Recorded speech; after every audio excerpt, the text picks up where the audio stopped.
Hi friends, Prepared Suburbanite here, back at you with prepper quotes 6 through 10 of my top 10 list of my favorite prepper quotes. So stick with us.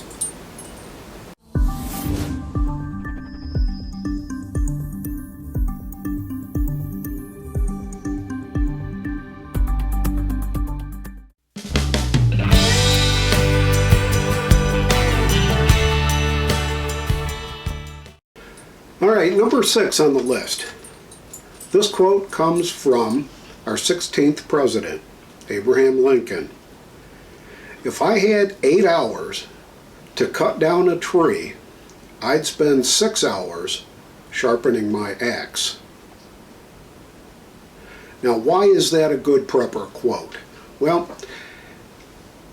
what it means, to me anyway, is you've got to be able to know how to use your tools and make sure that those tools are in proper working order. And yeah, he makes a wonderful point about having a sharp axe. Kind of reminds me of a silly joke from a long time ago where this lumber company, timbering company, hired a guy that had a reputation of being able to down more trees than anybody else. So they hired the guy, big, huge, strapping guy. They handed him a chainsaw and said, "There's the woods, go cut down as many trees as you can." And he said, "Okay," and he went out, and the first day he cut down 40 or 50 trees, which was twice what the regular crew was taken down. The next day, they sent him out again with his chainsaw, and he was only able to take down maybe 20 or 25 trees, but he was still leading the pack.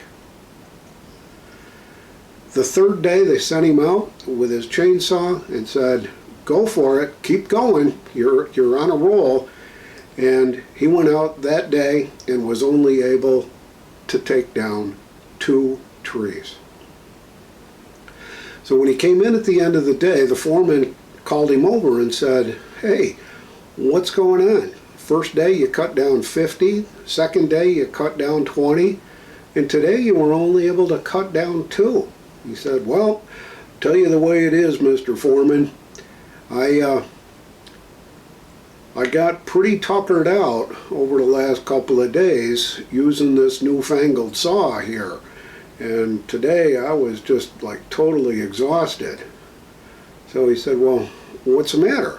He said, "Well, don't really know. The saw seems to be working all right, but I'm just so tired." Huh.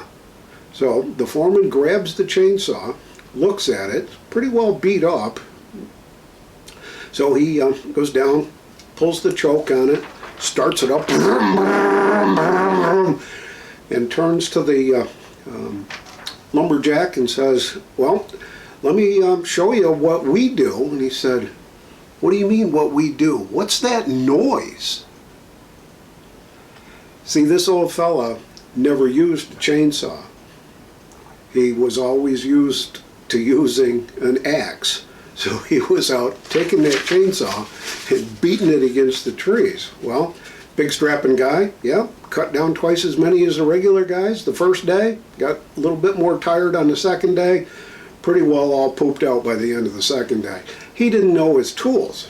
He didn't know what the newfangled chainsaw was all about. And I think that's what Abe Lincoln was really trying to say, is that if you're going to be using a tool, make sure you know how to use it and make sure it's in proper working order. And it doesn't matter if it's your chainsaw, if it's your axe, if it's a hammer, if it's a pressure canner that you're going to be using to can up fruits and vegetables. Know how to use that stuff and know how to properly maintain it. It's an investment that you've made in those tools and equipment, and proper maintenance adds to that investment. Number 7. This came from General George S. Patton.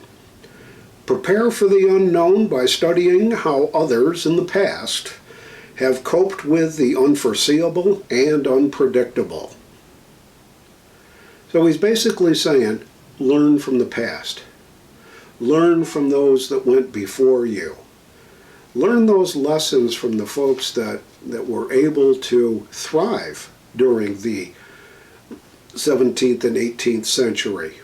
Those homesteaders that broke the trails across the country and settled this vast country. They knew how to do it. They knew how hard they had to work. They knew what tools they needed to have, and they employed it. And when they were successful, people copied their methodologies. Look back during the Depression. Look at the people that thrived during the Depression. Did they have any special advantages? No, I don't believe they really did, except they knew the lessons and embraced the lessons from those that went before them, that learned the tough lessons, that learned how to survive, that learned how to put up food for a long time, that learned how to put in a garden, that learned how to heat your home with natural resources and split the wood and cut it and maintain your fireplace and all that. Those are the folks that thrived during those really tough times. And if we don't learn the lessons from those that went before us, we'll be doomed to repeat those lessons. So I do believe that General Patton hit the nail on the head with that one. Another very interesting quote, and this came from President Teddy Roosevelt. Make preparations in advance. You never have trouble if you're prepared for it. Well, that's really the essence of prepping right there. Make preparations in advance. Stockpile water, stockpile food. Understand the tools that you need to maintain your home and your homestead, your shelter. Learn those skills so that you've got them in your inventory and they're practiced and you know how to employ them when you need to. I think Teddy Roosevelt was a very interesting and dynamic figure in American history. But when he said, make preparations in advance, you'll never have trouble if you are prepared for it. That's the essence of prepping. Now I'm going to deviate a little bit from the really deep thoughts and get into this one. Pastor Joe Fox from the Viking Preparedness YouTube channel recently said, anybody worth shooting is worth shooting twice. Now, after he said that, he had to issue a kind of a follow-up video to clarify exactly what he meant. But the essence of the message in that anybody worth shooting is worth shooting twice means that you don't take a chance, that you don't shoot to wound. If you're being threatened, your property's being threatened, your family's being threatened, and you can defend yourself with a firearm, and you're forced to shoot, then shoot to kill. Don't shoot to wound. And when he said anybody worth shooting is worth shooting twice, he didn't really mean that once they're already dead, you just kind of continue to shoot them, and that's basically the essence of his follow-up video on it. But the message was really there. You've got a firearm, you've got it for a purpose, and that purpose is to protect you, your property, and your family. And if you're going to use it the way it was designed. Don't mess around. Warning shots over the head, shotgun blasts in the air that's been proposed by certain of our politicians. those don't get the job done. So that's some interesting wisdom there. Whether you agree with it or not, that's up to you. I think it's sound.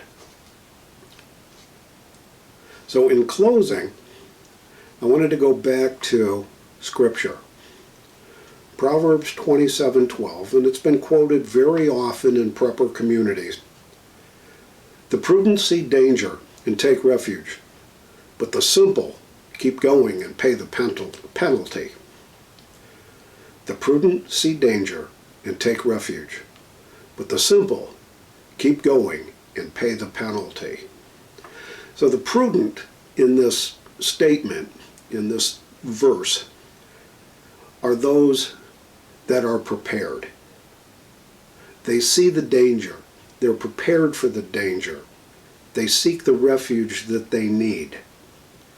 But the simple-minded folks, the folks that aren't thinking about it, that aren't prepared, they just keep going, which I think can be described as normalcy bias. We'll get into that in a future video. But they simply keep going and pay the penalty. And that penalty can be devastating. These are my top 10. Part 1, I posted just recently. This is part 2, coming at you today.